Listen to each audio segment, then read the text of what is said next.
This is Southern Cross News with Rick Fontaine. Good evening everyone and welcome to Southern Cross News. The Federal Labor Party has thrown its support behind the establishment of a Tasmanian AFL team, committing to spend $25 million on football if elected next year. But questions have been raised today over whether it is really enough to convince the AFL bosses that Tasmania is ready for its own side. Another push for Tasmanian football. With an election on the horizon, Federal Labor leader Bill Shorten has promised to spend big when it comes to adding a Tasmanian team to the National Football League. His colleagues outspruiking the plan today.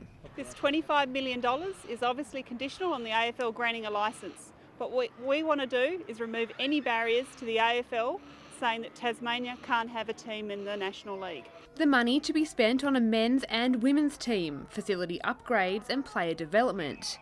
But the funding is conditional on Labor winning next year's federal election.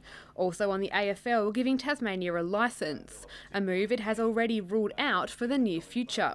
Following the recent announcement that Tasmanian TAC and VFL sides will be competing in coming years, Labor will dedicate $1 million of this funding pool to help getting the teams established. What we'd really like to see, of course, is the Liberal Party and Malcolm Turnbull match this funding so that no matter who's elected, that the AFL team for Tasmania can be a reality. Writing out a blank cheque for the AFL is not going to give them the courage they need to give us a licence and then a way forward. The question now, how did Mr Shorten arrive at the investment amount? And is $25 million really enough to convince AFL bosses we can make the changes needed to compete on a national stage? How did he pick on 25 million as opposed to 30 or 20? There's no analysis. I understand that Bill Shorten's office has had some initial discussions. The AFL this week committing $1.4 million to improve Tasmania's local football leagues. Michelle Wisby, Southern Cross News. Tasmanian motorbike clubs are ramping up their campaign against the state government's proposed anti-bike laws. Authorities say they're needed to crack down on illegal activity, but the clubs say it's an attack on civil liberties. The roar of motorcycles echoing outside Parliament as riders turned out against the proposed anti-bike laws. In all walks of life there can be bad eggs, so you don't throw out the whole lot because of one or two. Opponents voicing their concerns about legislation currently before Parliament. Now, I don't want to be told what to wear, do you? No! It includes a crackdown on the wearing of certain bikie colours and prohibits consorting between nominated criminals. Tasmania Police says the measures are needed here to prevent our state from becoming an outlaw motorcycle gang safe haven. We make no apologies for laws that crack down on criminals. We make no apologies for making sure that we have tough laws to discourage criminals from coming to Tasmania. Anti-bikie laws have faced controversy in other states with claims of overreach. A review in New South Wales found anti-consorting laws had been used by police in cases not connected with serious and organised crime. If anything, they just demonise and marginalise people. And the experience in Queensland is that once they got the laws in place, they started to stretch them and apply them excessively. There's a range of safeguards within the legislation to ensure that law-abiding Tasmanians are not impacted. Those protections set to be scrutinised as the bill progresses through State Parliament. Michael Breen, Southern Cross News. Well, Hobart has long been known as the most affordable capital city for housing, but that title is set to be ripped away. New data released today shows the average house price in Hobart is now on par with Adelaide and still on the rise. A crowd gathers, lining up for their chance to own a piece of Tasmania's booming housing market. This property on Hobart's CBD fringe going under the hammer today. It's truly a renovator's delight, but still reached a sale price of $505,000. Things have really sort of kicked off in Hobart. I've been looking for the last 6 months and it's just impossible virtually. New quarterly data from realestate.com shows Hobart is no longer the nation's most affordable capital city when it comes to buying a house. prices skyrocketing, up 19% in the last year. The average cost of a house now sitting at $470,000. There's no end in sight, so demand continues to surge on our site, so there's more and more people looking for fewer properties. Hobart, Battery Point, Richmond and North Hobart all making it into the top 10 most in-demand suburbs in Australia. Young people especially finding it increasingly difficult to break into the market. Compared to those people that potentially already have properties or have been working for a longer period of time to be able to save for that deposit. Tasmania's other cities now set to benefit from the housing boom. Devonport's median price is up 3.8% and Launceston more than 15% year on year. Strong conditions in Hobart are now spreading to other parts of Tasmania, and we are seeing strong increases in demand in Launceston and Devonport. Realestate.com warning Hobart will need to increase its housing options to accommodate the unprecedented growth. Michelle Wisby, Southern Cross News. In the TSL, 4 goals to Mitch Carter saw the Tigers send North Hobart to the canvas. Lauderdale easily defeated Clarence, but an injury soured the win, and the Northern Bombers only just held on against a spirited Launceston.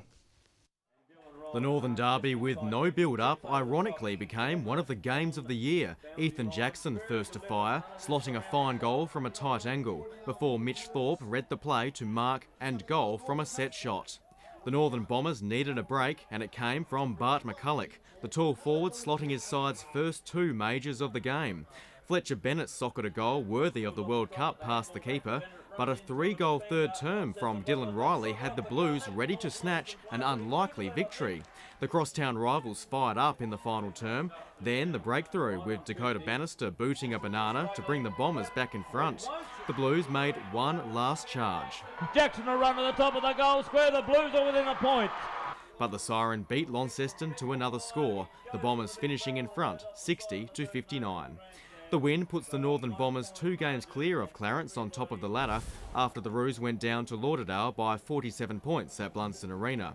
The match played out in special Speak Up, Stay Chatty Guernseys. But Lauderdale's win was marred by an injury to key forward Alex Hill, who was stretchered from the ground and needed medical attention.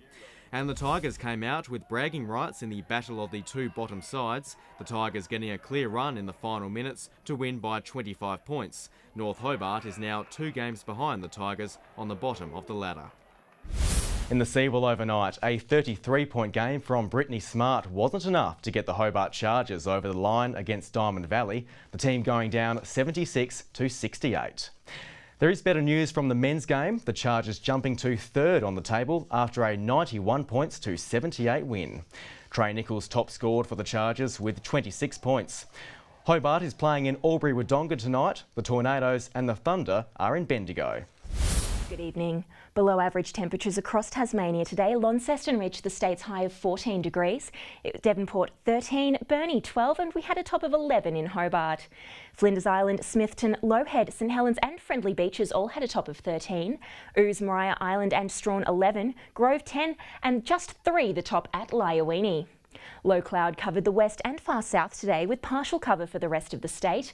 A cold front sat over the Tasman with another approaching Tasmania from the southwest, but most of the mainland was cloud-free. Tomorrow the chart shows a large high over South Australia combining with a low to the southwest of New Zealand, bringing a cold southwesterly wind our way. West to southwesterly winds 30 to 40 knots, decreasing late in the evening, swells to 8 metres. There is a severe weather warning current for damaging winds in western, central and southern parts of the state, as well as the Bass Strait Islands. A gale warning around the coast, a strong wind warning for southeast inshore waters, a small craft wind alert for the lakes, as well as a minor flood warning for the North Esk and the Huon, a flood watch for the northeast catchments and the Derwent River basins, and a warning to sheep graziers for the islands, the upper Derwent Valley and the southeast. Showers and wind for Hobart tomorrow, a top of 10. The same for Richmond, Ouse, a top of 8. Launceston, partly cloudy, 13. A morning shower for Devonport, 12. Deloraine, 10. Burnie, windy with showers, 11 the top. Strawn, 9. Curry, 12. A partly cloudy day for St Helens, 13. Swansea, a possible shower, 12. Whitemark, 13. Let's look ahead to next week. Monday, showers about most of the state. Tuesday, more showers for the west, south and Bass Strait Islands. And the same on Wednesday with the possibility of those showers spreading statewide. Looking further north tomorrow, a sunny day for Perth, Sydney, Brisbane and Darwin. Adelaide partly cloudy and showers for Melbourne. It's partly cloudy and 8 degrees in Hobart right now. Launceston cloudy and 9. Devonport partly cloudy and 9. And that's all of tonight's weather. Thanks, Rick. Fabulous. Thanks very much, Britt. Well, that is all your news for this Saturday night. Enjoy the rest of your viewing on Southern Cross. We'll see you tomorrow from 6 p.m. Good night.